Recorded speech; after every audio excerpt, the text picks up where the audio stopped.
My name is Kosisochukwu Nnebe, and I'm a Nigerian-Canadian artist. I was born in Nigeria and moved to Canada at the age of 5. I consider myself a lens-based artist who also works with sculpture and installation. I think my practice as a whole is really guided by this desire to approach Blackness in a more expansive way, to really think about the way in which race is something that is projected and racialization is a process, as inspired by the work of Frantz Fanon, and also think about the ways in which that process of racialization shapes our lived experience, shapes the way in which we navigate space, the way in which we can develop relationships with other people, and the ways in which we can experience our own interiority. But from there, not only think about Blackness in its kind of lived experience, but think about the origins of Blackness, stemming from the slave trade, stemming from experiences of colonialism as experienced by different people across the diaspora, and wanting to take Blackness as something that gets us beyond that to a certain extent, to this kind of otherwise that we can arrive at through these kinds of anti-colonial and anti-imperial solidarities that also include collaborations with the natural environment in a way that decenters Western ways of thinking. From then on, I've really been interested in kind of wanting to delve more deeply into my own identity, not only as a Black woman, but as a Nigerian woman. And so wanting to explore my relationship to slavery and my relationship to colonialism and the ways in which that connects me to people in the Caribbean, that connects me to people on the continent, but also connects me to other regions that we might not think about, where you have these kinds of movements of people, but also plants and ideas and knowledge that occurred during the slave trade. My name is Keisha Scarville. I'm from Brooklyn, New York, by way of Guyana, South America. I would say my work is about latency and the concept of latency and how it functions from a photographic standpoint, but also how it functions from a space of visibility. Just kind of thinking about what narratives, what ideas live in the body or live in spaces that may not necessarily be readily apparent. And so what I'm working on while in residency is printing on banana leaves, and that is something called chlorophyll printing. It's an alternative photographic process where you print on the leaf using sun exposure. So no chemicals are necessarily required, and it's this really interesting kind of collaboration with the sun and with the leaf, and kind of like between humanity and nature in order to produce an image. So within my practice, I try to identify what I call counter archives, which are oftentimes ordinary objects that I try and use in order to excavate and kind of bring to light particular histories that we may not talk about in a way that connects disparate regions and peoples across different timelines. And so the first time I did that within my practice was looking at cassava, which is a tuber that's indigenous to South America, to the Caribbean, and then through Columbian exchange and through the slave trade was brought to West Africa, so to places like Nigeria, where I'm from, where cassava is a huge crop. Starting with the banana, I'm starting with the leaf itself, with the plant, and wanting to go back and understand the history of the banana plant, how it starts off in Southeast Asia and then migrates to the African continent and then finds its way through the Columbian exchange, through the slave trade to the Caribbean, and wanting to see if there are any kinds of hidden histories around the banana plant, around the leaf, that might make kind of interesting connections that we might not think of across these different regions, across these different populations, and again, across these different timelines. And so I'm starting off with the leaf, going back and doing the research, and then trying to combine them together in order to come up with something new that we can find new information and kind of uncover new traces that we might not be aware of. And so for me, doing this work, I'm really interested in this kind of ecological perspective where you're trying to decenter the human by really emphasizing these solidarities with nature and these kinds of collaborations that require humankind to really work hand in hand with the natural environment. The two projects I've been working on while residency here at WOPHA. The first is part of a longer series I've been thinking about and operating from that is loosely based on the history and practice of the limbo dance. And this was kind of sparked by my experience as a first-generation American born to Guyanese parents, and just having to go back and forth between two different landscapes: the landscape of my birth and where my parents immigrated to, and the landscape of my parents' birth and their upbringing and the culture of Guyana. And there's something I inherently understood from a young age, that there's something, it sparks this kind of feeling of in-betweenness. There's something of the liminal that is kind of brought into the conversation as a hyphenated person, That experience got me thinking about thresholds and like what thresholds hold for the body, what thresholds hold specifically for the Black body. In my case, what thresholds held for me as a daughter of immigrant parents. And that thinking about threshold got me into thinking about the limbo dance and its origins and its popularity in the Caribbean. There's images where I am kind of reconstructing and kind of moving through the idea of the limbo and creating movements inspired by that, but also thinking about counter movements. There are images that I've taken in Guyana of my family and the landscape in Guyana. There are images that I've taken in America and also the landscape of America, and also the archival images that I grew up with, and as well as my family's archive. The other body of work is an ongoing project about my dad, based on his first passport photo when he was 16. I became interested in what does that mean to claim the identity of American, and what does that look like?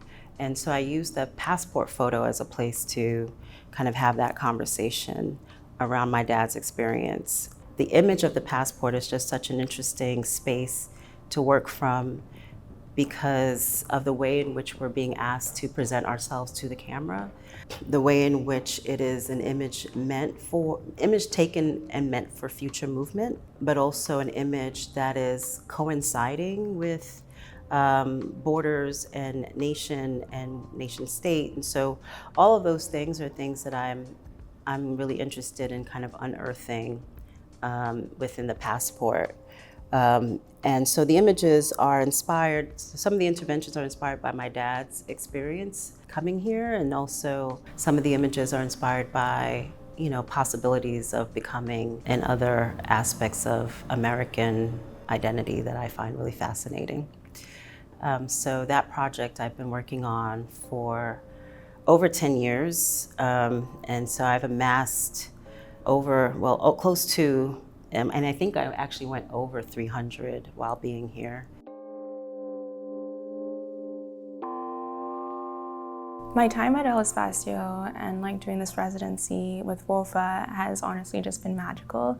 And I say that quite honestly, as soon as I got here, seeing the exhibition that's currently up, seeing Nick Cave's work, seeing Kapwani Kawanga's work, seeing the work of all of these artists I've been following for years, but not necessarily always having the chance to see in person, and to see them here and to be able to live with them in this space is just mind-blowing. And it's like, I described it as humbling, but in the best ways. It's when you're exposed to people who've taken art to such heights, and it just inspires you to keep going. It inspires you and reminds you of what more is possible. And I think that's been the experience here. Just being exposed to the Miami art scene and meeting artists here who are just absolutely amazing. So I think it was my second day in Miami. Aldede took me to see a couple exhibitions, and each exhibition I was just like, wow, wow, wow. Like, the artists are just working with ideas that are so grounded in the specificity of what it means to live in Miami. Things like hurricanes, right, that I'm not used to, but are things that shape what it means to live here. artists who are pushing boundaries in terms of how to use the photographic medium and to combine it with other things that they're interested in. So I met an artist who was also working with fashion and printing on textiles and then making them into clothes. And so just being exposed to this kind of, I think, feel and energy in Miami, which is, I think I would describe it as like, you can do what you want and you can make it happen. And that energy is one that's really special and really comes out in the city. And I think it inspires me to kind of think bigger, and it inspires me combined with being here in a space like this, to just remember that you can make, your life, you can make your practice, you can make your work into whatever it is that you want. And there is a way to make that happen. Yeah. Being a resident at WOPHA and being embedded in the landscape and the art culture of Miami has been an experience that I have not had in other residencies. It's a different experience in that I've met so many amazing artists in such a short period of time that all share a tie to the Caribbean or tie to Latin America and creating work from that space. So for me, it's been really beautiful to have those conversations in a way that I haven't had those conversations in other residents. And there is this thing, I think, for me personally, being an artist, being a woman artist, being a woman artist of color, being a woman artist of color whose parents are from the Caribbean, there's always this kind of foregrounding for Western audiences, like the work always kind of speaking from that space and always having to explain that experience and explain that experience in a way, in this kind of art speak. And I really dislike that and push against it. And I tend to operate from a place of, those who know, and those who understand. And I think, being here and being in Miami, there is this kind of beautiful, amazing space of, without having to explain the experience, because there's an understanding inherently. And it's not to say that there's not a singularity to that. Everyone is kind of identifying in the same way, but everyone has their own language that they're moving through based on that experience. So there's this really beautiful commonality, but also multiplicity within that has been enriching for me as an artist.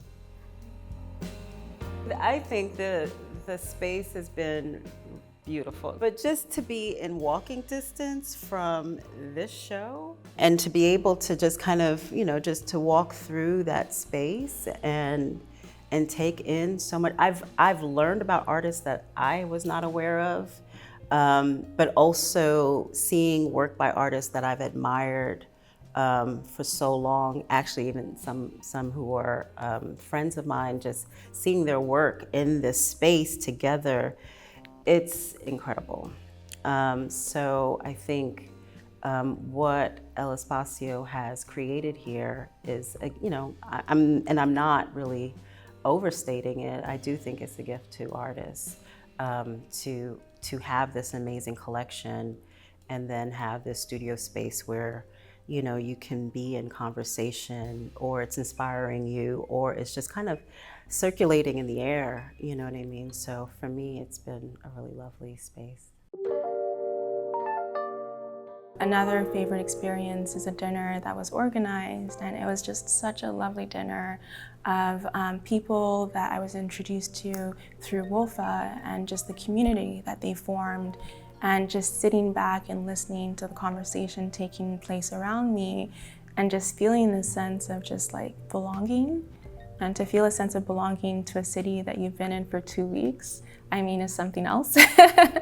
But is such, again, a testament to the care and the love and the nurturing that goes into developing something like this, where it feels like things are constantly aligning and, providing for you in ways that feel like just such blessings.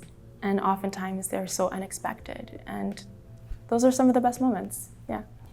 One of my favorite moments of being here in Miami and being a resident here and being embedded in this space, I would say definitely our visit to Virginia Key Beach, because I was completely unaware of the history of Virginia Key Beach and the history of Miami as well. So learning about that and learning about that space, but also there was just this really, kept making me think about the body in relationship to landscape, the body in relationship to water, and rights around that. So that was definitely one of the standouts. Yeah, I just want to really say thank you to WOPHA and to El Espacio.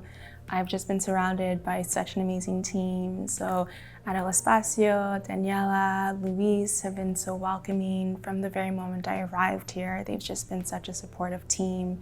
And at WOPHA, Aldede and Amanda, who are just, to meet young women who are just forces of nature, it's always such a brilliant and beautiful thing to see, and to see the way in which they're creating space for other women artists, women photographers. It's beautiful to be brought into that and to feel like you found a family that you know will continue to grow and you'll continue to be part of for years to come. I'm super grateful to all the artists that I've met. I'm grateful to Keisha to be able to learn about her work, to be inspired by it, to share space with her. I'm grateful for the artists and the people who came to the talk. There's just so much that I'm going to be taking back with me. And I think as a Canadian artist, to be able to make connections in the US and to feel like you're part of an international family is also something that's really important. I also want to thank the artists of Miami and all of those who are, doing the work and creating the work. I'm thinking about them, and I'm thinking about all the artists who've been part of WOPHA before me.